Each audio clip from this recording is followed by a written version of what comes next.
The United States and China are in a trade war ceasefire. Tariffs that hit 34% on both sides in April 2025 are now sitting at 10%. Markets rallied, supply chain managers breathed, investors started calling it a done deal. Here is the part most people are glossing over. The truce expires in 6 months, November 10th, 2026. And the last time the US and China signed a deal like this, China fell short of its commitments by 60%. In this video, I'm going to break down exactly what the tariff truce covers, what it doesn't cover, who wins and who loses, and what investors should be doing with their portfolios right now, including the single most important date on your calendar for the rest of 2026. To understand where we are, you need to know where we came from. The first round of US-China tariffs started in 2018 when the Trump administration used Section 301 investigations to target Chinese intellectual property theft and forced technology transfer. Tariffs ramped from 0 to 25% on hundreds of billions of dollars in goods. A Phase 1 deal was signed in January 2020.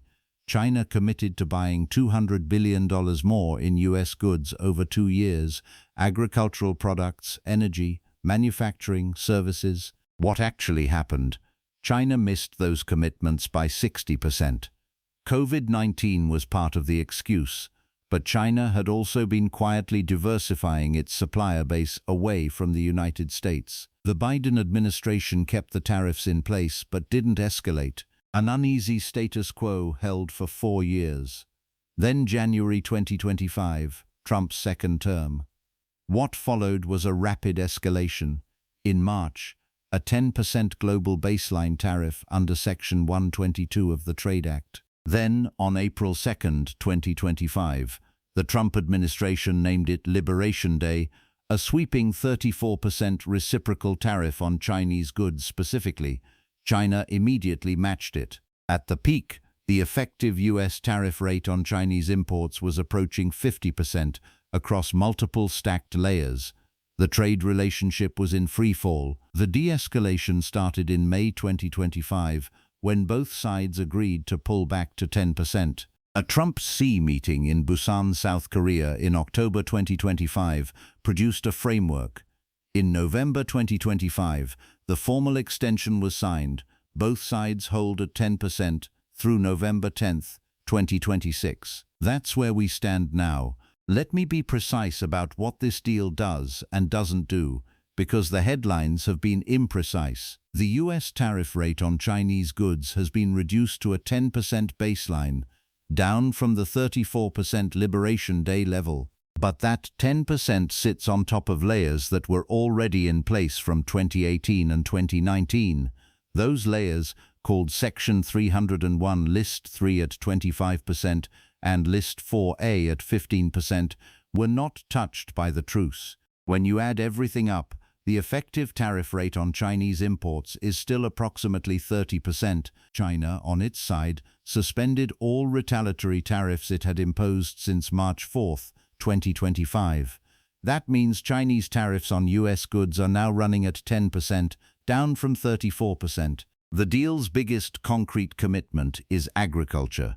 China agreed to purchase at least 25 million metric tons of US soybeans per year through 2028. Retaliatory tariffs on soybeans, corn, wheat, beef, pork, dairy, and other agricultural products were lifted entirely. The deal also cancelled a specific fentanyl tariff that the US had imposed as leverage in narcotics negotiations. What the deal does not cover. 1. Semiconductors. The United States implemented a 50% baseline tariff on Chinese semiconductors effective January 1, 2026. That tariff remains fully in place. The truce delayed a new additional chip tariff that was originally imminent, but only delayed it. The new chip tariff is now scheduled for June 2027, not eliminated. 2. The existing Section 301 tariffs from 2019 on consumer goods. If you buy clothing, furniture, or consumer electronics that are manufactured in China, those products are still facing tariffs of 15 to 25%, depending on the category. 3. The underlying geopolitical competition: Taiwan, advanced AI, quantum computing, rare earth export controls. None of these structural issues were addressed. The tariff truce is a trade agreement, not a strategic reset. If you want to understand the risk of this truce, look at what happened the last time. In January 2020, the United States and China signed the Phase 1 trade deal. China committed to purchasing $200 billion above their 2017 baseline over 2 years.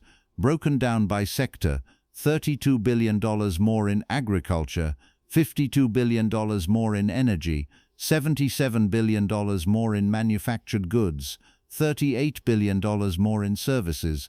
By the end of 2021, China had fallen short by approximately 60% on goods. On services, the gap was even wider. COVID-19 disrupted some of the purchase commitments, but analysts at the Peterson Institute for International Economics documented that China had also been systematically diversifying its supplier base, buying more from Brazil, Australia, and other alternatives, rather than locking in US dependency. The most striking data point from 2025: US soybean exports to China fell to $3 billion, the lowest level since 2018. Despite the Phase 1 agriculture commitments, China had found other sources. The 2026 deal attempts to address this by making the agricultural commitments more targeted: 25 million metric tons of soybeans specifically, with a stated mechanism of a board of trade to oversee compliance. The commitment levels are also described by some agricultural economists as below the status quo, meaning China is committing to less than it bought at peak.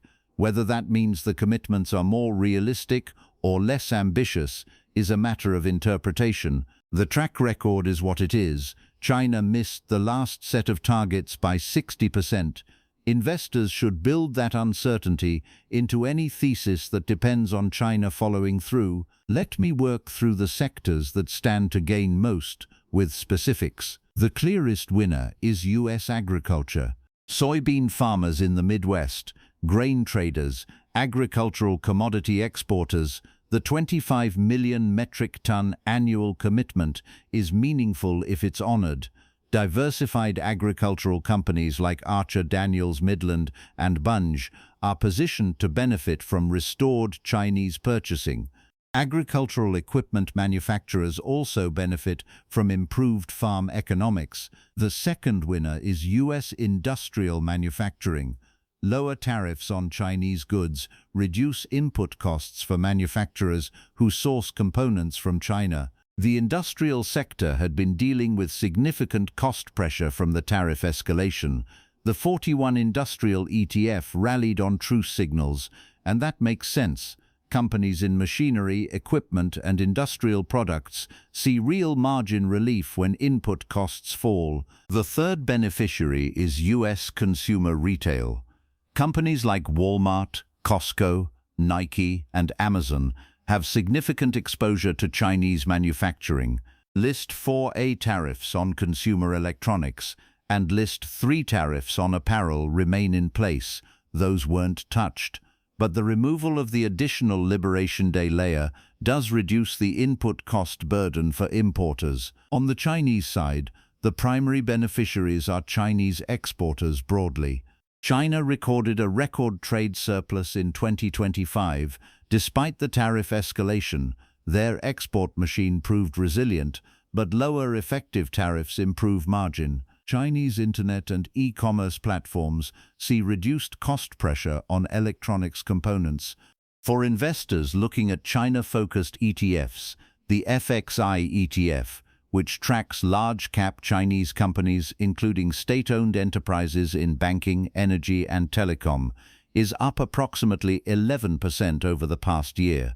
State-owned enterprises are generally more insulated from geopolitical risk and tend to benefit from any trade stability. The most persistent losers in the current framework are semiconductor companies operating in China. The 50% baseline tariff on Chinese semiconductors, implemented January 1, 2026, was not part of the truce negotiations. It remains fully in effect. Chinese chip makers, including SIMIC, face that 50% wall on U.S. sales. On the flip side, U.S. semiconductor companies with China-based manufacturing or significant China revenue face ongoing operational complexity. The delayed chip tariff, the additional layer that was supposed to hit imminently and was instead pushed to June 2027, provides some temporary relief for the supply chain, but it does not resolve the structural uncertainty. Investors in stocks or individual semiconductor names need to understand that the sector is operating on borrowed time until that June 2027 deadline. China's technology sector more broadly is also a loser from what the truce does not cover: U.S. export controls on advanced chips. Restrictions that prevent U.S. companies from selling certain semiconductor technologies to Chinese companies were not modified. The KWEB ETF, which tracks Chinese internet and technology companies, is down 16% year-to-date in 2026 and is off 55% over the past 5 years. The tariff truce provides modest relief, but the structural overhang from U.S.-China technology competition is not resolved by a trade ceasefire. Finally, U.S. energy exporters are relative losers. The Phase 1 deal in 2020 included a $52 billion commitment from China to buy U.S. energy. The 2026 deal has no comparable energy purchase commitment. The tariff truce has real implications for Federal Reserve policy and, by extension, for every asset class in your portfolio. Here is the transmission mechanism. Tariffs are fundamentally inflationary. They raise the cost of imported goods, which flows through to consumer prices. When the US and China both raised tariffs to 34% in April and May of 2025, that pushed upward pressure into the CPI. The tariff truce partially reverses that pressure. The Federal Reserve has been holding the federal funds rate at 3.5 to 3.75% as of its April 2026 meeting, its third consecutive hold. Persistent core inflation above the 2% target has been the primary constraint. If the tariff truce material reduces import cost pressure, it could be one of the factors that allows the Fed to begin cutting rates in late 2026. But here is the risk. The truce expires November 10, 2026. If tariffs re-escalate at that point, or even if markets start pricing in re-escalation in October, you could see inflation expectations move higher at precisely the moment the Fed is preparing to cut. That bifurcation risk is real. The consensus among major forecasters is split. JP Morgan's research team has published that they expect no rate cuts in 2026 and see the next Fed move as potentially a 25 basis point hike in the third quarter of 2027. The Congressional Budget Office projects the Fed will reduce rates to approximately 3.4% by the fourth quarter of 2026.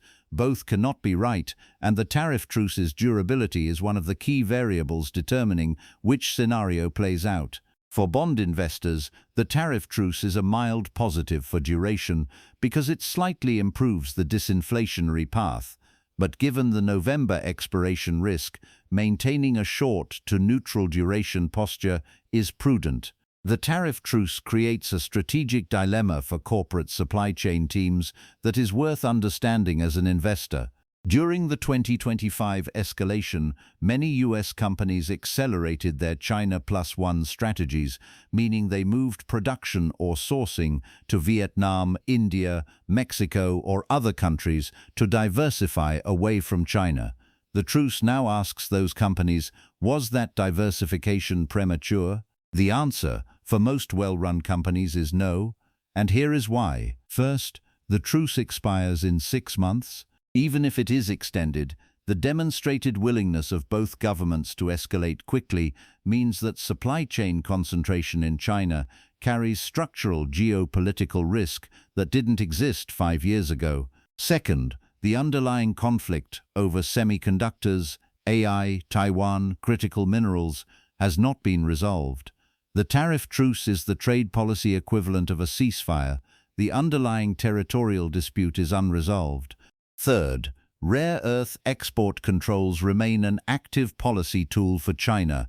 China is the dominant global supplier of rare earth materials used in semiconductors, magnets for EVs, and defense applications.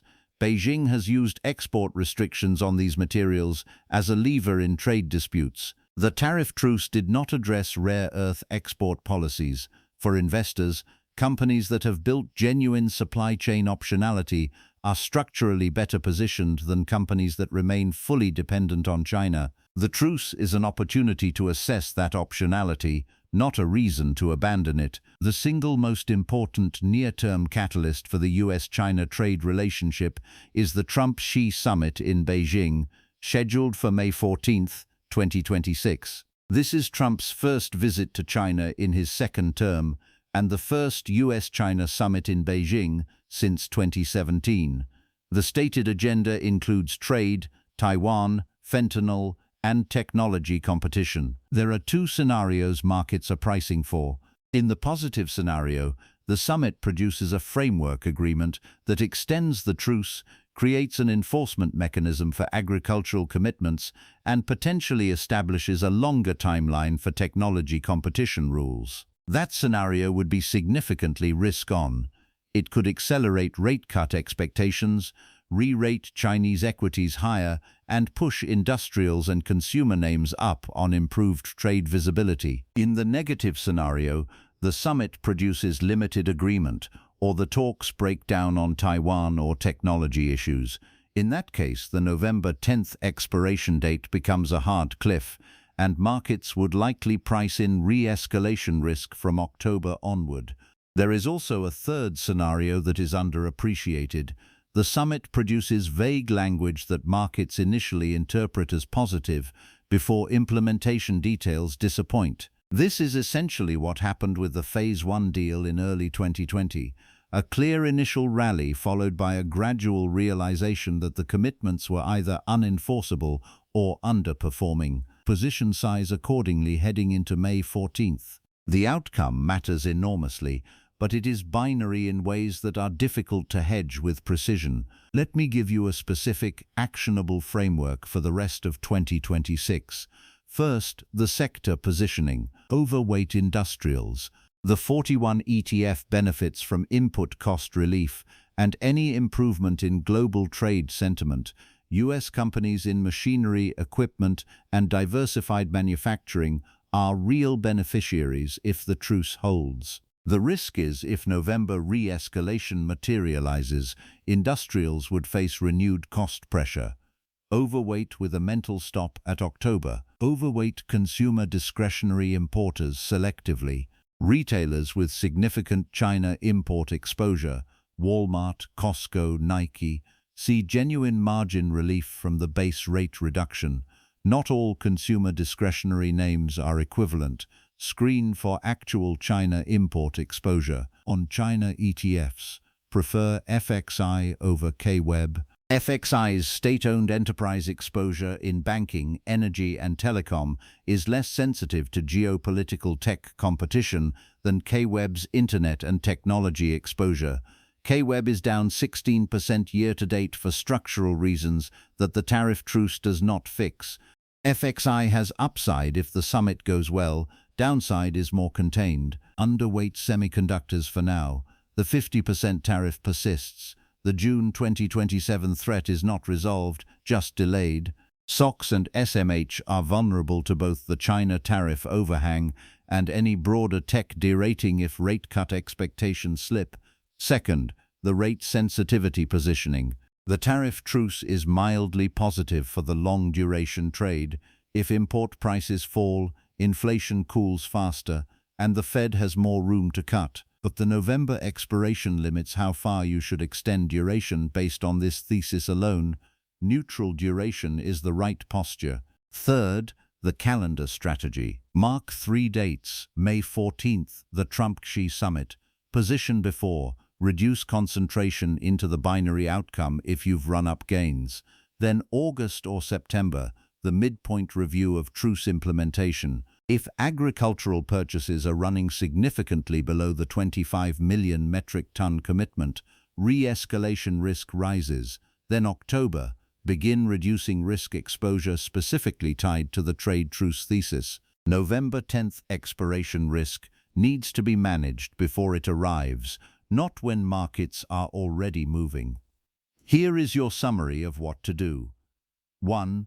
Assess your China import exposure. If you hold consumer retail, industrial, or technology names, understand how much of their cost structure depends on Chinese manufacturing and what their effective tariff burden is across all layers, not just the headline 10%. 2.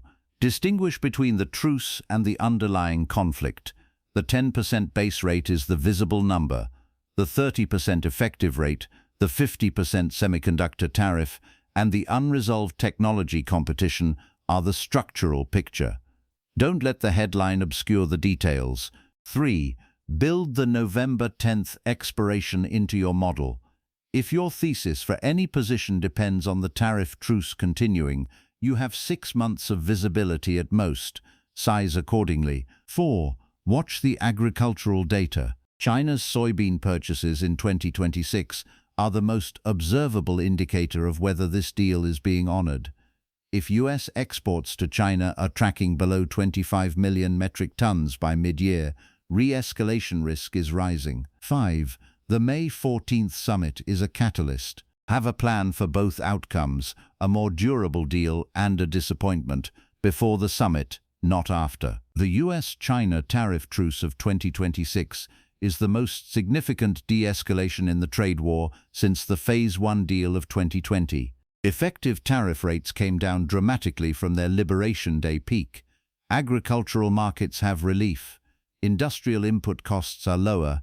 Chinese equities have recovered modestly. But the truce is time-bound. The underlying competition is unresolved.